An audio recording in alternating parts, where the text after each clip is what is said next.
Assalamu alaikum à tous, bonjour, bonsoir à tous, bienvenue.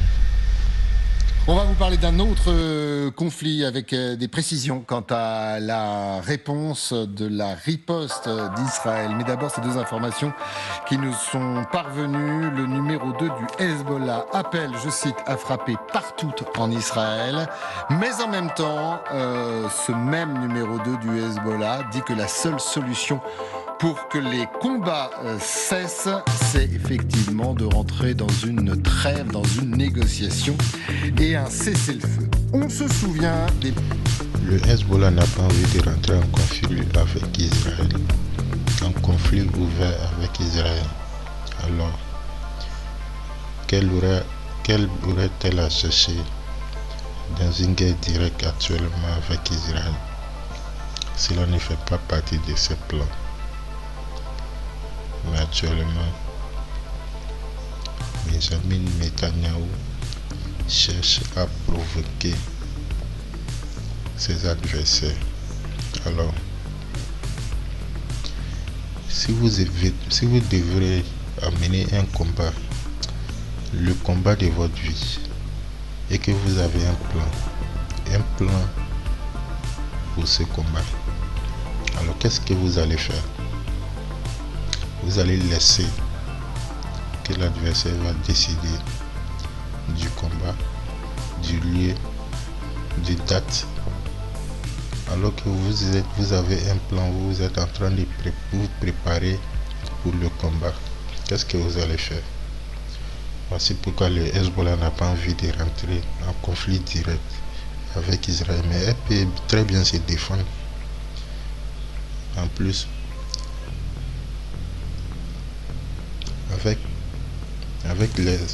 avec l'évolution de la situation, avec la décision israélienne d'essayer de tenir, parce qu'ils ont quand même réussi à rentrer dans Gaza sans trop, en tout cas, sans que les gens voient trop de pertes. Maintenant, ils veulent faire la même chose au Liban pour montrer qu'ils sont les plus forts dans cette zone.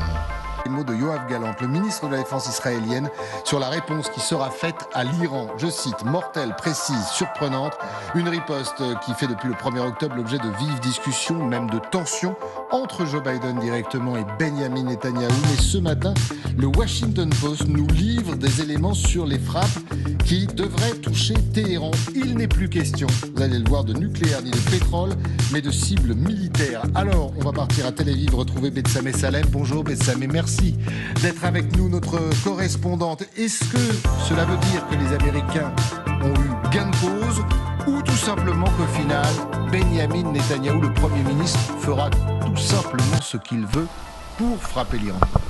Moi, je pense que Israël a son indépendance vis-à-vis des États-Unis. Je pense que c'est Israël qui décide et les États-Unis sont le principal soutien d'Israël. Je vois que Benjamin Netanyahu n'est pas aussi fou n'est pas aussi fat en guerre comme il avait entamé face à Gaza. Et là, il s'attaque à un gros morceau suite à l'attaque spectaculaire des Iraniens.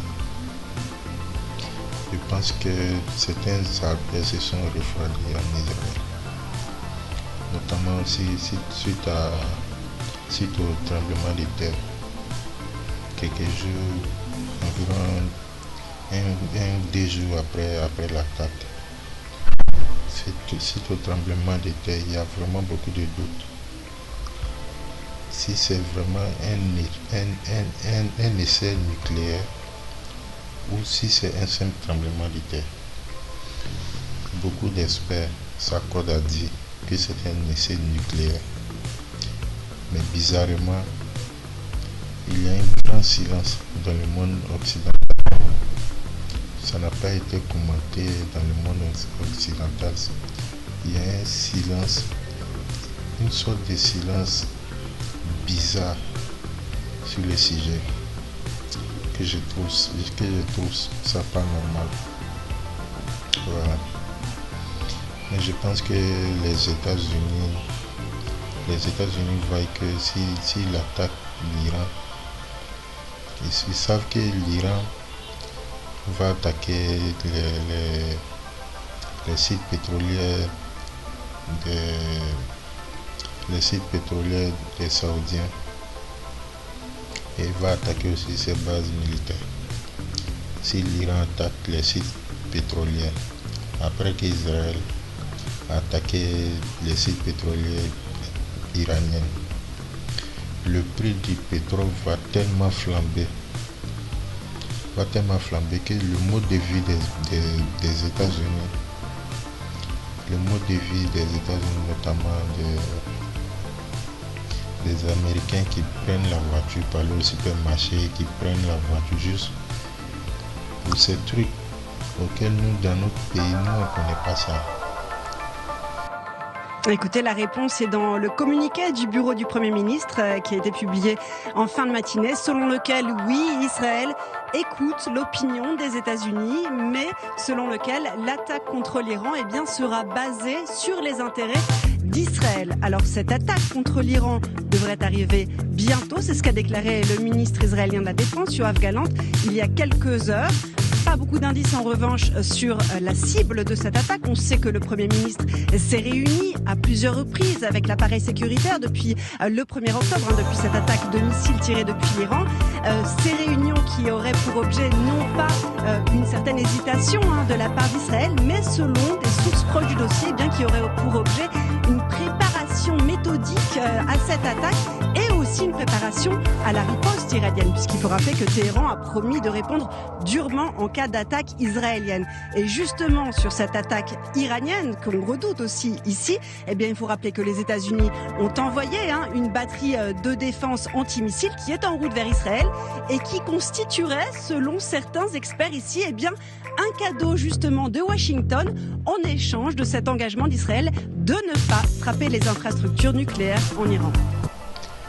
Alors, chers amis, comme vous le savez tous, l'attaque des missiles balistiques de l'Iran contre les bases américaines en Israël a révélé beaucoup de défauts dans le système de défense aérienne israélien. Ça a cassé les mythes. Si le dôme de fer est si efficace que ça, pourquoi envoyer un autre système de défense anti-aérien pour compléter le dôme de fer? Il y a déjà 3 systèmes de défense anti-aérien différents. Il y a un qui est pour les missiles balistiques. Il y a un autre encore, là c'est pour l'intermédiaire. Et celui qui est le plus bas, c'est lui qui est surnommé le dôme de fer contre les roquettes par exemple. Merci beaucoup Betsabé Salem pour toutes ces précieuses informations. Hélène, c'est un conflit que vous connaissez bien, c'est un territoire, notamment le Liban, que vous connaissez bien pour y être allé de nombreuses fois. C'est très intéressant cette double réponse des... Merci beaucoup chers amis d'avoir regardé la vidéo. Vous savez, c'est le début, c'est un peu difficile pour nous. S'il vous plaît, mettez un j'aime sur la page, abonnez-vous et cliquez sur la cloche de notification pour soutenir la page, pour soutenir